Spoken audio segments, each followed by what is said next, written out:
நாளென் செய்யும் வினைதானென் செய்யும் என நாடி வந்த கோளென் செய்யும் கொடுங்கூற்றென் செய்யும் குமரேசர் இரு தாளும் சிலம்பும் சதங்கையும் தண்டையும் சண்முகம் தோளும் கடம்பும் எனக்கு முன்னே வந்து தோன்றினே. யோகி ராம் சுரத்குமார், யோகி ராம் சுரத்குமார், யோகி ராம் சுரத்குமார். ஜெயகுரு ராயா.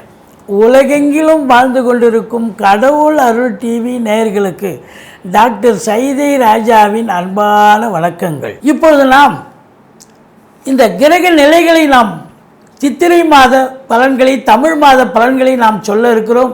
கிரக நிலைகளை பார்ப்போம். சித்திரை மாதம் மொத்தம் 30 நாட்கள் உள்ளடக்கியது. மேஷ ராசியில் சூரியன் குரு பகவான் இருக்கிறார்கள். சந்திர பகவான் மிதுன ராசியில், கேது பகவான் கன்னி ராசியில், செவ்வாய் சனி கும்பத்தில் இருக்கிறார்கள். ராகு புதன் சுக்கிரன் மீனத்தில் இருக்கிறார்கள். கிரக மாறுதல்கள் என்பது உட்பட்டது. அதில் குறிப்பாக பார்த்தீங்கன்னா சித்திரை மாதம் 18ஆம் தேதி மாலை மணி சுமார் 5:21க்கு குரு பகவான் ரிஷப ராசிக்கு, மேஷ ராசியிலேருந்து ரிஷப ராசிக்கு பயிற்சி ஆகிறார். இப்போ குரு பகவானுடைய நிலை அது. அதுக்கப்புறம் பார்த்தீங்கன்னு சொன்னால் செவ்வாய் பகவான் உங்களுக்கு முதல் 9 நாள் சித்திரை 9ஆம் தேதி மீனத்திற்கு சென்று பலனை தருகிறார். 21 நாள் மீனத்தில் இருக்கார்.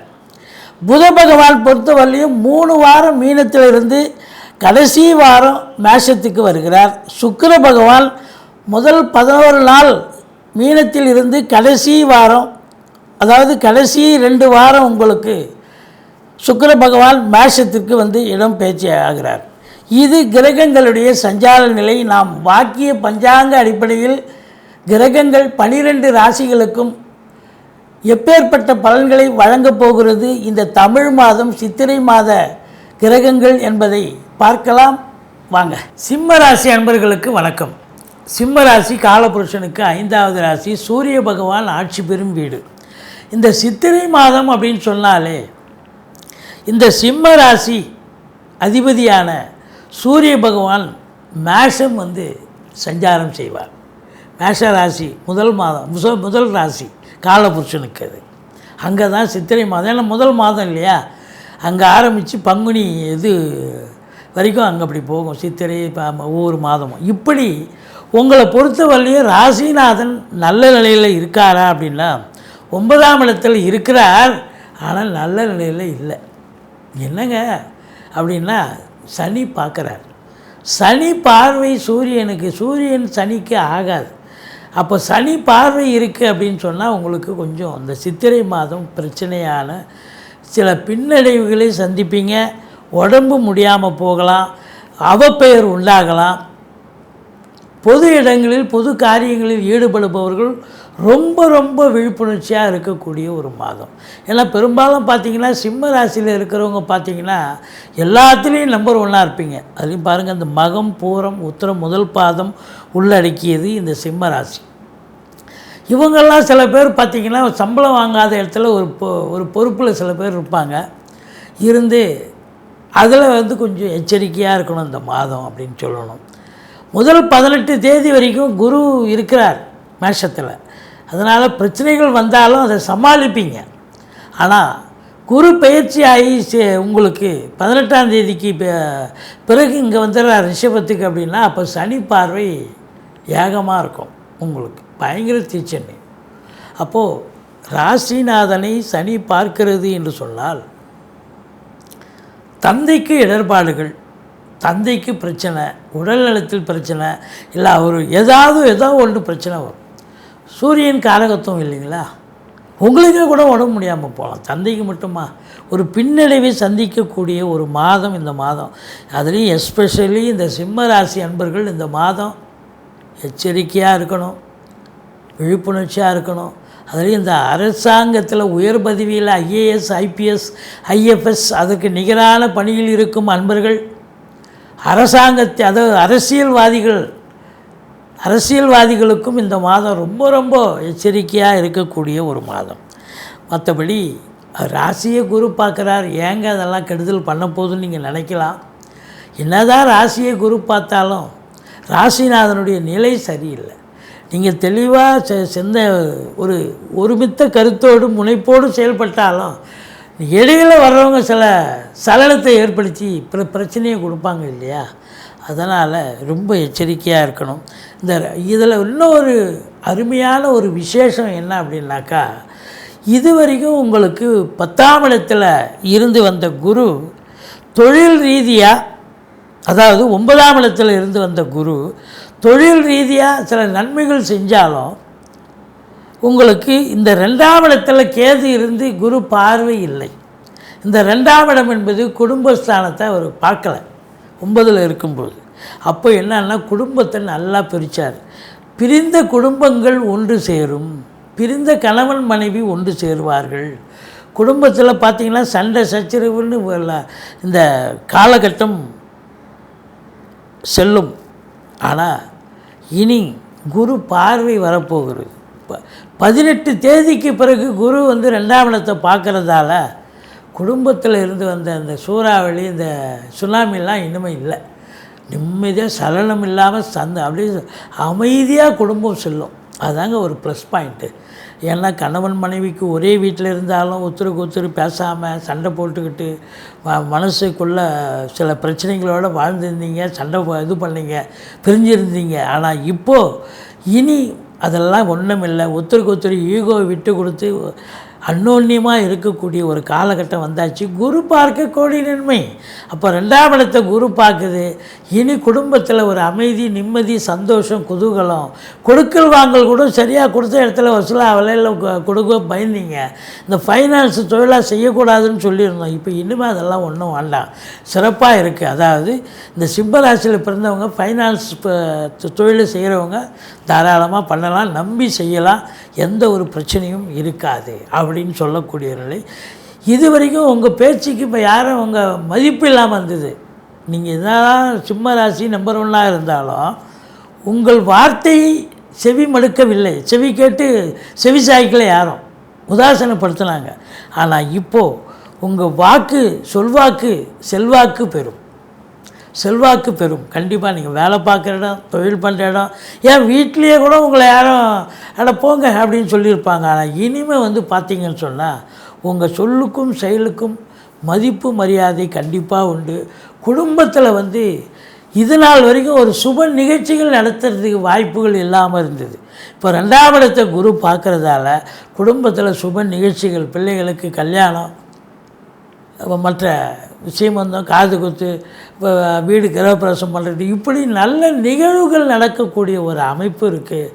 வெளியார் சுப நிகழ்ச்சிகளுக்கு நீங்கள் செல்ல முடியும் அப்படின்னு சொல்லலாம். வீடே கலகலன்னு இருக்குங்க. அதாவது நண்பர்களுடைய வட்டாரம், உறவினர்களுடைய வருகையாலும் வீடே கலகட்டும், சந்தோஷமாக இருக்க போகிறீங்க 18ஆம் தேதிக்கு பிறகு.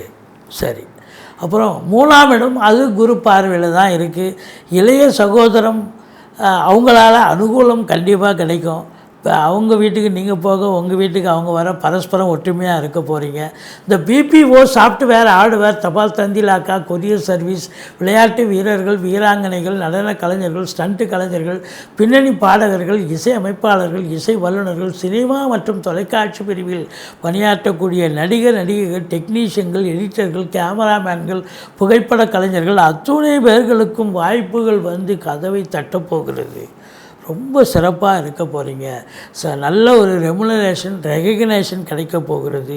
வெளிநாடு போகணும் அப்படின்னா தாராளமாக போங்க, நல்ல தகவல் வரும். ஒரு சிலருக்கு குறுகிய தூர பயணம் கூட செய்வீங்க, அதனால் அனுகூலம் கிடைக்கும். இந்த மாதம் 4ஆம் இடம், இது பற்றி ரொம்ப சிறப்பாக சொல்லணும். 4ஆம் இடத்தை சனி பார்த்தார். ஏகப்பட்ட பிரச்சனை இருந்தது. உங்கள் தாய்க்கு தேக ஆரோக்கியத்தில் பிரச்சனை, வண்டி வாகனங்கள் செலவு வச்சுது, ஏன் உங்களுக்கே தேக ஆரோக்கியத்தில் பிரச்சனை ஏற்பட்டது. இப்போவும் அதே சனி பகவான் பார்க்குறாரு. ஆனால் குரு பார்க்க கோடி நன்மை.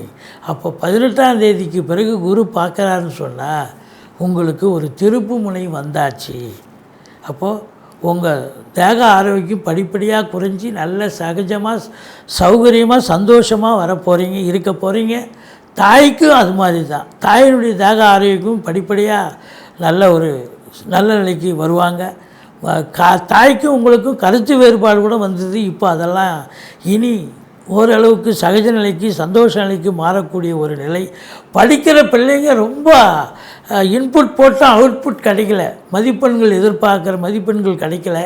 ஏன்னா சனி பார்வை குரு பார்க்காம இருந்தது இல்லை. இப்போ குரு பார்வையில் இருக்கிறதால படிக்கிற பிள்ளைங்களும் நல்லா படிப்பாங்க, அவங்களும் ஒரு ஆரோக்கியத்தை அவங்கக்கிட்ட எதிர்பார்க்கலாம் அப்படின்னு சொல்லலாம். மற்றபடி உங்களுக்கு குலதெய்வத்தினுடைய பிளெஸ்ஸிங் உங்களுக்கு 100% கண்டிப்பாக உண்டு. குலதெய்வத்துடைய அனுகிரகம் உண்டு. பூர்வீகத்திலிருந்து வந்த பிரச்சனைகள்லாம் அகலும். பூர்வீகம் சம்பந்தப்பட்ட விஷயங்கள் நல்லா இருக்கும். மற்றபடி அந்த கணவன் மனைவி நிச்சயமாக ஒற்றுமை மேம்பாடு இருக்கும். எதிரிகளால் தொல்லைகள் இருக்குமா அப்படின்னா இனி அந்த தொல்லைகள் இருக்காது. உங்களை பொறுத்தவரையிலும் இந்த குரு பகவான் 6ஆம் இடத்தை குரு பார்க்குறதால வெளிநாடு சம்பந்தப்பட்ட விஷயங்கள் அனுகூலத்தை தரப்போகிறது. கடன் காட்சிகள் இருந்தால் படிப்படியாக குறையும். புதுசாக கடன் வாங்கி சுப செலவுக்கு வச்சுங்க. சொந்த தொழில் பண்ணுறவங்களுக்கு நம்பிக்கைக்கு பாத்திரமான பணியாளர்கள் கிடைப்பார்கள். மற்றபடி உங்களுக்கு 7ஆம் இடத்துல சனி பகவான் இருக்கிறார். அவருடைய வேலையை கண்டிப்பாக செய்வார். நீங்கள் எங்கே போனாலும் உங்களுக்கு எதிர்ப்புகள் காத்து கொண்டிருக்கும். இதனால் வரைக்கும் உங்களுக்கு எல்லாம் அனுசரித்து போகிறவங்க இப்போ பார்த்தீங்கன்னா எதிர்ப்பாகவே இருப்பாங்க. அவங்களும் உங்களை பார்த்த உடனே மூஞ்சை திருப்பிக்கலாம், இல்லை முகத்தை கடுகடுன்னு வச்சுக்கலாம். நீங்களும் அதே இதுவோடு போகாதீங்க. புன்முறுவலை வரவழைத்து கொண்டு கொஞ்சம் சூதனமாக நடந்துக்கிட்டீங்கன்னு சொன்னால் ஓரளவுக்கு எதிர் வீடு, பக்கத்து வீடு, அக்கம் பக்கம், உறவினர்கள், நட்பு வட்டாரம், வேலை பார்க்குற இடம், தொழில் பண்ணுற இடம், எல்லா இடத்துலையும் பிரச்சனைகள் பெருசாக ஆகாமல் ஓரளவுக்கு நீங்கள் சூதனமாக நடந்துட்டீங்கன்னு சொன்னால் நல்லபடியாக எல்லாமே நடக்கும் அப்படின்னு சொல்லலாம். இந்த குரு பகவான் பொறுத்தவரையிலையும் 10ஆம் இடத்துக்கு குரு வரார். என்னங்க 9ல் இருந்த குரு 10க்கு வராரு, பதவி பறி போகுமா அப்படின்னு நீங்கள் கேட்கலாம். தொழிலில் இடமாற்றங்கள் ஏற்படும். ஏற்கனவே ஒரு தொழில் நான் 10 வருஷமாக ஒரே இடத்த செஞ்சுருந்தேன், இப்போ அதை காலி பண்ண சொல்லிட்டாங்க, இப்போ அதை மாறி வேறு இடத்துக்கு போகிறேங்க. எங்கே டொக்கில் இருப்பீங்க, மெயினில் வருவீங்க. அப்போது அது சாதகமாக அமையும். அதுபோல் உத்தியோகத்துலேயும் எங்கேயோ நல்லபடியாக இருந்தீங்க, இப்போ திடீர்னு 10ல் குரு வந்ததால் சிலருக்கு அதுக்குள்ளே யாருக்கு அப்படின்னா உங்கள் ஜனகால தசா புத்தி இப்போது சரியில்லாமல் நடந்ததுன்னு சொன்னால் தான் அது நடக்கும். இல்லைனா சாதகமாக தான் அமையும். இப்போ நடக்கக்கூடிய தசாபுத்தி உங்களுக்கு சாதகமாக இல்லாத இருக்கும் பட்சத்தில் உங்களை தூக்கி லாங்கில் போடுவாங்க. கொஞ்சம் பிரச்சனை இருக்கும். உத்தியோகமாகட்டும், அதுபோல் ஒரு அமைப்பை நீங்கள் எதிர்பார்க்கலாம். உங்களை பொறுத்தவரையிலையும் குரு தட்சிணாமூர்த்தியை வழிபாடு பண்ணுங்கள். இந்த ராகுவை பற்றி நம்ம சொல்லி ஆகணும். இந்த ராகு பொறுத்தவரையிலையும் உங்களுக்கு 8ஆம் இடத்துல இருக்கிறதால பொது இடங்களில் அறிமுகம் இல்லாத நபர்களிடம், அலுவலகமாகட்டும், இல்லை வெளியில் ஆகட்டும், இல்லை பொது இடம், பஸ் ஸ்டாண்டு, ரயில்வே ஸ்டேஷனு, கொஞ்சம் எச்சரிக்கையாக இருங்க, விழிப்புணர்ச்சியாக இருங்க. தேவையில்லாமல் அவங்க யாராவது சண்டை போட்டு அவங்களுக்காக போலீஸ் ஸ்டேஷன், கோர்ட்டு, வம்பு வழக்குன்னு நீங்கள் போக வேண்டிய சூழ்நிலை வரும். ஆனால் வெளிநாடு போகணும்னு நினைக்கிறவங்க தாராளமாக போங்க, நல்லதே நடக்கும். மொத்தத்தில் பார்க்கும் பொழுது இந்த குரு பயிற்சி குடும்பத்தில் அதாவது பண வரவு ஏற்படும். குடும்பத்தில் இருந்து வந்த பிரச்சனைகள் அகலும். நல்ல ஒரு நிலைக்கு மாறும். சாதகமான ஒரு பயிற்சியாக தான் இது அமையப்போகிறது அப்படின்னு சொல்லலாம்.